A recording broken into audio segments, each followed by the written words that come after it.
Hey everyone, I'm Braden, and I wanted to hop on video to kind of finally introduce a project I've been working on for a while that I think is at a state where I'm excited to show it and maybe get some feedback as I'm working on some revisions as we bring it to being a real thing that I can sell some to people if they want to have that in their homes. And obviously that thing that I'm talking about is this, what's in front of me. This here is the Scud house internet radio. The inspiration really was I'm a huge internet radio listener. I love, of course, NTS, Dublab in LA, The Lot, all those classic American ones, and also just finding tons of smaller ones, especially moving here to San Francisco. Hyde, who I DJ for every month. Lower Grand Radio. I mean, the list goes on. There's hundreds. But anyway, yeah, around last year, I found myself, I just wanted to listen to this really quality internet radio in the house because normally the way to interact with internet radio is you're going on a web page, or if they're lucky, they have their own app. I know Lower Grand just released an app. NTS obviously has their own, but a lot of it is so spread around that I just felt, a little like annoying, I guess is kind of a word for it. And because I love so many of them so equally, I guess, I wanted there to be a place to listen to them all at once. So I worked on a website. You can visit it. It's one.radio, ONE.radio, which basically just has that list of, I think at this moment of recording, there's 88. But I'm looking to add some more shortly. Again, that's just sort of like a curated list of the, not complete, there's tons and tons of radio stations around the world, like I was saying. But those are just really, really my favorites that I've found to be consistently online and consistently broadcasting good music. So on that list, I have basically a service that is tracking all of them and seeing what's playing at any given moment. So you can see, obviously, if you have a favorite DJ, say, I personally really like listening to Jimmy Tamborello's show on Dublab on Thursdays at noon. And so if I ever lose track of time on a Thursday and I check and I see, it's Dying Songs with Jimmy Tamborello, I know to turn it on. Anyway, I just found that the now playing feature that I've worked on has been really useful for me. So I hope people get use out of that as well, just to see what's playing on these internet radio stations. Anyway, what I wanted to do was have a way to play it on my home speaker system, which I've got one speaker turned around to point over here, and I wanted to have it all in one place. So I first made this little, I'll put it up on the screen when I edit it, but I first made this little sort of like handheld, basically just like Raspberry Pi 02W, like the second smallest one, that had like a little tiny screen and a couple buttons, because at the time I only had like 4 stations that I just like hard coded onto the thing.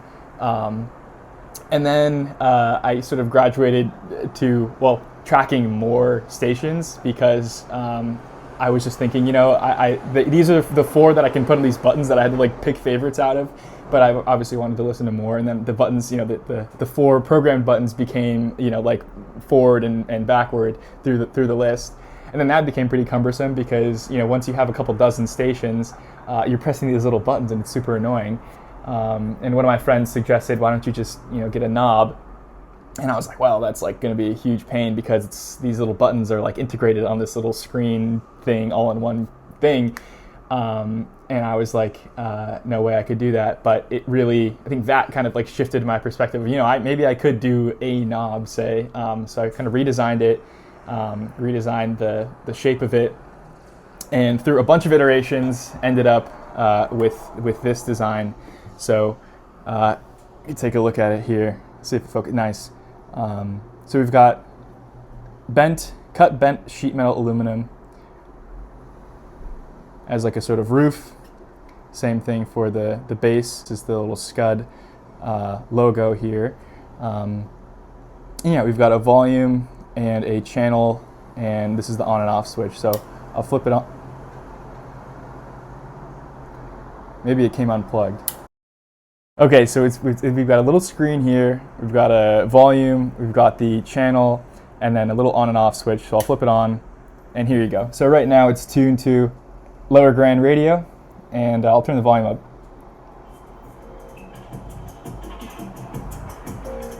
See if you can hear that.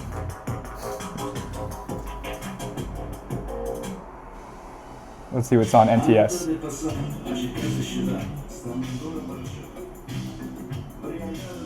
Some interesting. Oh, it's Amsterdam. It's Club Coco.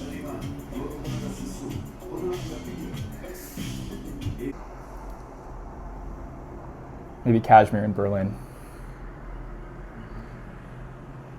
It must have been love. Say you love me. Oh baby, be my love song. Two people fall in love. When love. Poem reading. Nice, this is a fun one. Depa Radio in Mexico City. Anyway, I'll turn it off now. But this is the design. And this I'm calling revision, what is it, 3?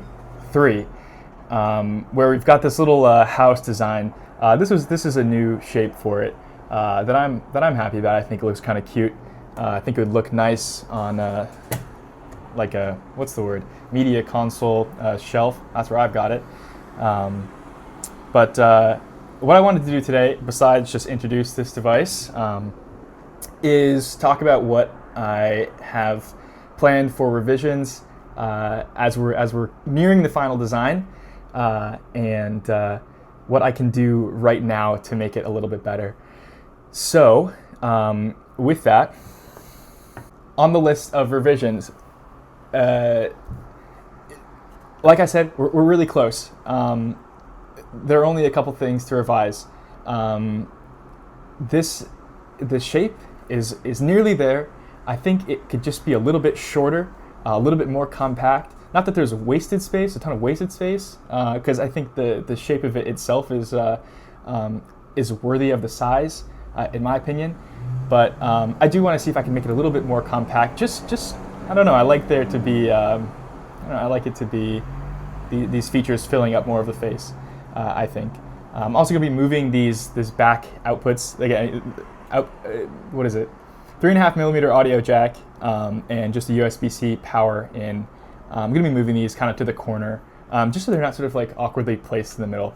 Originally, I thought, oh, it would look nice in the middle, but I found just like using it, I wanted to kind of push them off to the sides. I don't really need them to be sort of sticking out like this, you know. So those are going to the back. Also, tightening up these little bottom.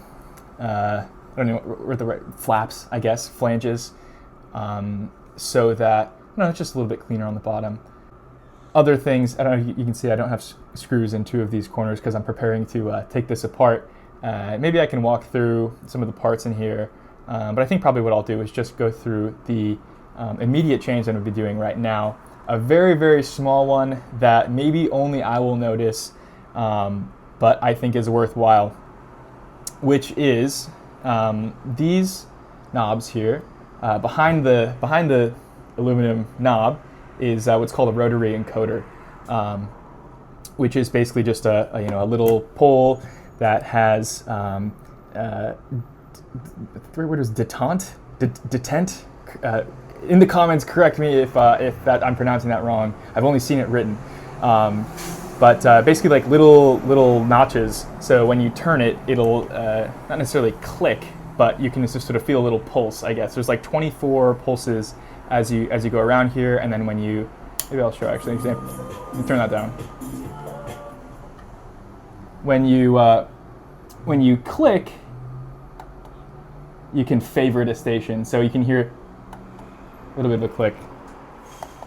Yeah, you can favorite it, which just brings it to like the front of the list on here. You can sort of see the yellow. That's like where the favorites are. Anyway, so these are like clicky turning things. Yeah, and currently what's in here are KY40s, which I thought were fine when I was using them, but basically I've used the same 2 rotary encoders on this since I had knobs, really. And I've just noticed that they've kind of worn a little bit. I found that they, after a little while, after a bunch of rotations, they could get a little like kind of scratchy and a little bit loose, and I didn't really like that. And so I was researching better rotary encoders, and so I picked up, let's see if I have them in this bag. I should, hopefully I have them in this bag. This is just sort of my bag of things, screws and all that. Yeah, I picked up Bourne's PEC 11R, I think is what they're called. These little pieces, but they have a nice, really nice little click, and they've got 20 detents, the circular pulses as you turn them. So I want to see if I can today replace the KY40s with these. So it'll take a little bit of soldering, because the KY40s come with like a little PCB on the back with pins that actually I'm not even using the pins. I soldered onto the backs of the pins, but the PCB makes it just like a little bit easier because they're there. These are like, you can kind of see pins, but like a different type. I don't know what the right word is. But basically I'll just have to solder directly onto these pins rather than onto like little solder holes, or whatever the right word is, solder bumps. So we'll see how that goes. And yeah, maybe I'll change the camera around, make it a little like top down while I'm doing it, so you can see. Keep in mind as you're looking at the internals of this, it's a prototype, right? We're still revising. So if there's any, when you see the sort of messy wires or jumpers going across, don't mind the mess. Let's get into it. Okay, so here we are with the overhead camera, and I'm going to try to do my best to position it in a way that you can see, because I'm not so used to this angle. Okay, I don't know if you can see me there, but anyway, we've got this, and like I said, I already took off a couple of the screws. Don't mind the chewing up here. Like I said, it's a prototype, so that'll be clean on the final version.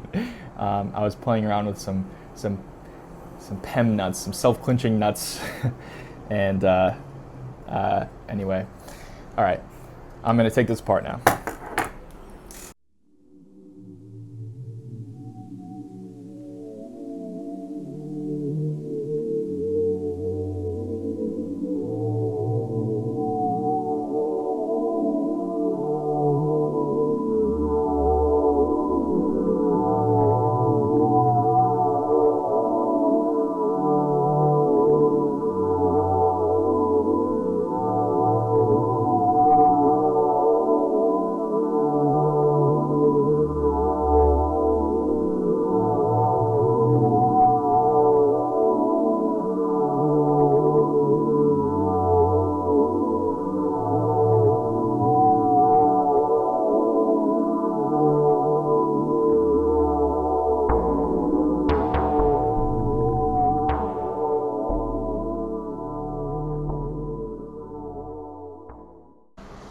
Okay, we've got a pretty silly setup here that I think might work. We'll see how much I have to fight with it. And apologies if there's any, apologies for the extra noise that I'm sure there is, because I have a fan blowing from my right over there so that I don't breathe in too much lead. You don't want to do that. I've got this to hold it in place. I'll change the configuration here. Okay, put a little bit of flux in. Actually, first what I'm going to do is get these straight. Let's get these straightened out. My soldering iron might be a little hot, so we'll see. Heat up this pin and this little guy here. I'm going to kind of just pin it to it. If I can. Nope. Touch some solder on. Okay. So something like that. We'll see how it goes for the next.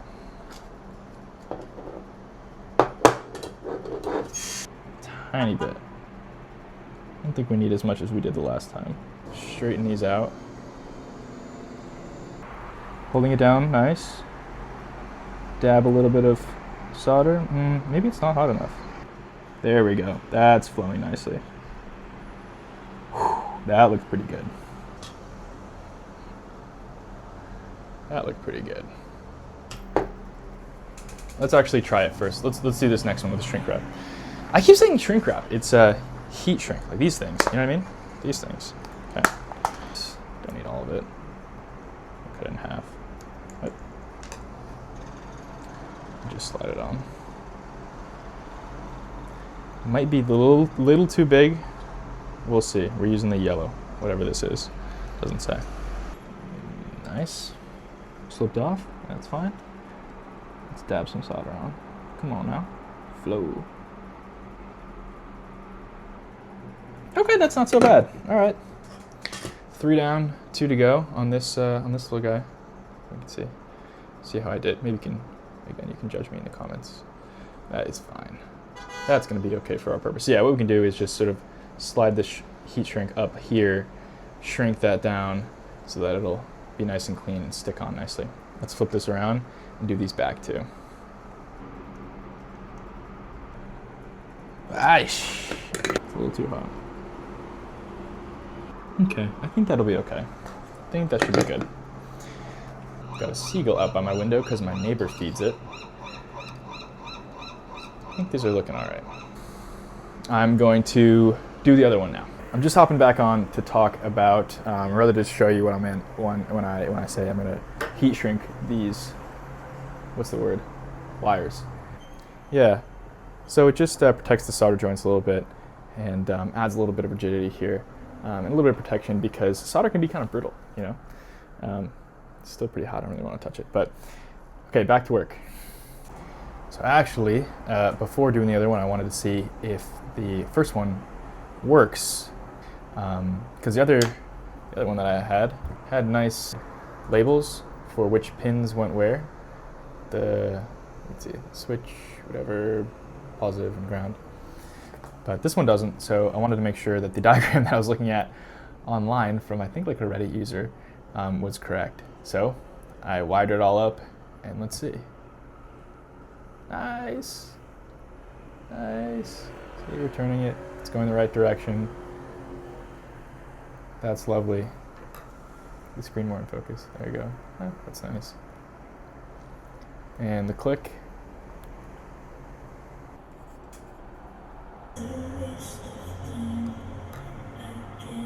Some cool stuff on Hong Kong Community Radio. I love Radio Relativa.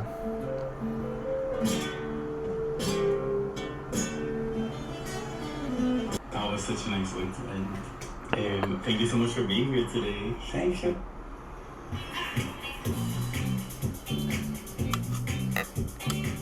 Anyway, okay, now with the soldering done, I can move on to the last step, which is just putting it back together.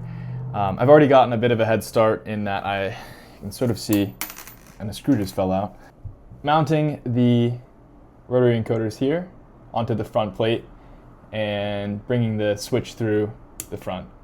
There's a little bit of pressure it's putting on some of these pins. Maybe in the future I'll just make the heat shrink shorter, or perhaps I could redraw these screws to be a little bit further back, but I want a little bit of clearance in the back for this audio, panel mount to come through. So we'll see how that looks, and yeah, really it's just putting the rest of the screws back through, putting the knobs back on, and turning it back on, and hoping it still functions as it did when I tested before it was out of here. So I'm gonna get going on that.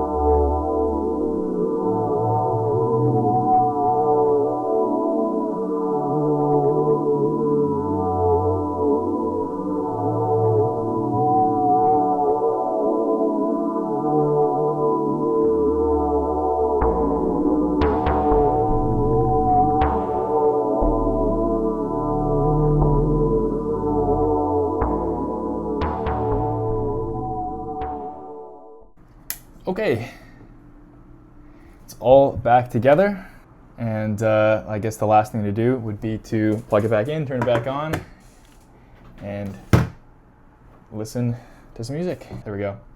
And that's just a couple seconds to connect to the radio, basically cache all of the information before you hop in, and then it should be good to go.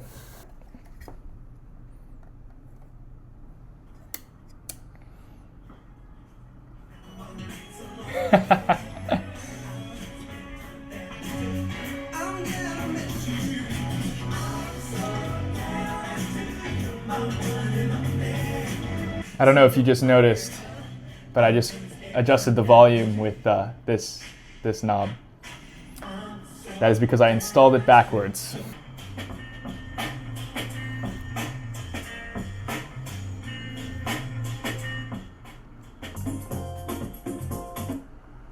And afterward, of course, I did rewire the knobs so that they are in their proper places, with the red being volume and blue being channel.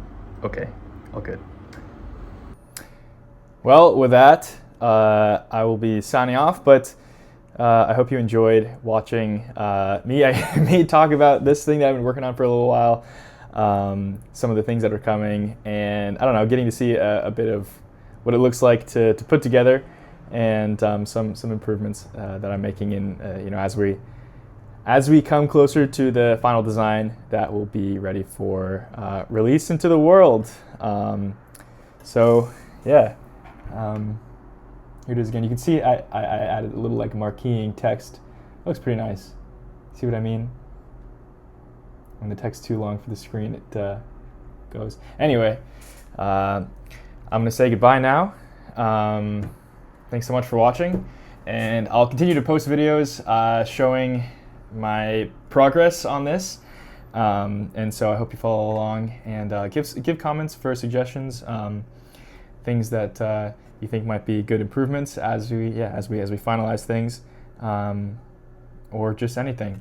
So again, thanks so much for watching. Bye bye.